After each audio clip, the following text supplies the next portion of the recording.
3 years ago, on February 1st, 2021, Myanmar's military overthrew the country's democratically elected government, ending a short-lived period of imperfect democracy and plunging the Southeast Asian nation into full-scale civil war. Now, around the third anniversary of the coup, the military regime is the weakest it's ever been, having lost swathes of territory to a number of disparate rebel groups, particularly since the new rebel offensive was launched in late October last year.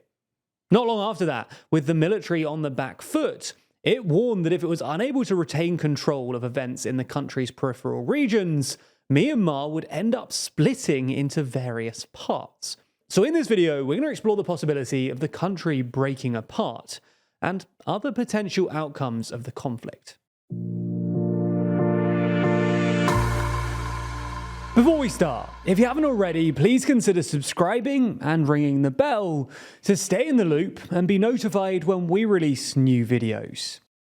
So, we're going to start by quickly taking a look at the background to the conflict. But if you want to know more about this subject in general, then we put out 2 videos on Myanmar a few months ago, which you should check out first. Anyway, for nearly all of Myanmar's history since independence in 1948, the Burmese military has been the dominant political force, ruling the country from 1962 until 2011, when it implemented a number of reforms as part of a transition to civilian rule. In 2015, the country held its first nationwide multi-party election in decades, which were won overwhelmingly by Aung San Suu Kyi's National League for Democracy, or NLD, who formed a new government. However, the military remained influential and retained significant control over policy areas like security and defense. The next election in November 2020 saw the NLD secure another sweeping victory. But on February 1st, 2021, a day before the newly elected parliament was due to meet, the military overthrew the government. The coup spawned a widespread campaign of peaceful civil resistance, which was met with a violent crackdown. In the following weeks and months, a parallel government in exile called the National Unity Government, or NUG, was established by ousted lawmakers, activists, and representatives from a number of minority groups. The NUG then went on to form an armed wing called the People's Defense Force, with the goal of resisting the military and protecting their own supporters from military repression, which had escalated since the coup, with the situation spiraling into a full-on armed conflict. In September 2021, the NUG called a People's Defensive War against the ruling military, calling on all the citizens within the whole of Myanmar to revolt against the rule of the military terrorists in every corner of the country. But this nearly 3-year war against the military government is not just being waged by the People's Defense Forces, which are largely made up of the majority Bamar ethnic group. Equally, if not more significant to the resistance, are the numerous armed ethnic minority organizations based in Myanmar's peripheral states, many of whom have been battling the central government for greater autonomy since Burmese independence. An alliance of 3 of these groups, dubbed the Three Brotherhood Alliance, came off the sidelines in late October last year by launching Operation 1027, a fresh offensive against the military in the northern Shan state, which borders China. The operation is said to have captured hundreds of military outposts, plus several towns, villages, key border crossings, and trade routes from the military. On top of this, the success of the operation inspired other ethnic armed organizations to mount synchronized offensives across the country, pushing the military back, particularly in regions on the borders.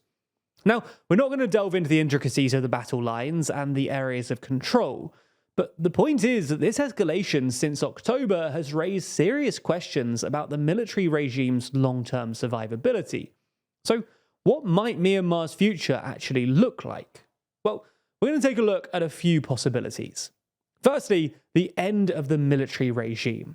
For the sake of argument, let's say that in this scenario, the military is eventually beaten back to the point of surrender or defeat. At this point, it's important to point out that the various ethnic armed organizations and the NUG's People's Defense Forces, or PDFs, are not all part of a formally tightly knit alliance. One article summed up the resistance movement as an array of groups with varying alliances, loyalties, military capabilities, and objectives, albeit with a common enemy. The relationship between the PDFs and ethnic armies is, quote, a complex Venn diagram of overlapping affiliations, command and control structures, and support networks. Nevertheless, the National Unity Government and various ethnic rebel groups have declared their intention to rebuild Myanmar as a multi-ethnic federal democracy, hoping to put an end to the persistent ethnic conflicts and the rebellions which have plagued the country since its inception. Within this proposed state, the military would finally be put under the control of an elected civilian government, and the military's involvement in politics would come to an end. It's an admirable vision for the future, but building what has never been done in the country's history will certainly be easier said than done. In the event of the defeat of the military regime, the wide-ranging resistance movement would no longer have a common enemy, and it's not difficult to imagine a scenario in which the underlying interethnic tensions make the resurgence and a new civilian government finds itself at odds with its former allies.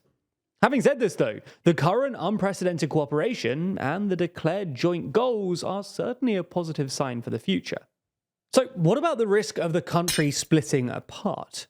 Well, despite the military painting itself as the country's sole unifying force, the most realistic road to breakup could be a situation in which the military manages to hold on and the country settles in for a protracted conflict. In this scenario, the military would retain its control of Myanmar's populated and urban centres in the lowlands, while the ethnic resistance groups would solidify their control of territory in the country's peripheral regions.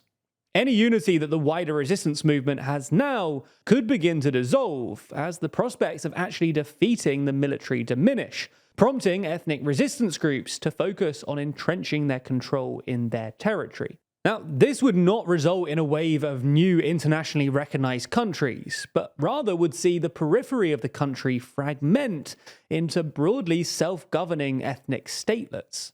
In fact, this isn't too far removed from the status quo in certain parts of Myanmar already, most notably the Wa state in the northeastern part of the country. It's been described as a quasi-sovereign state, nominally within Myanmar, but has basically self-governed for decades, with its own political structures and armed forces, and it mainly uses the Chinese yuan as its currency instead of the Burmese kyat.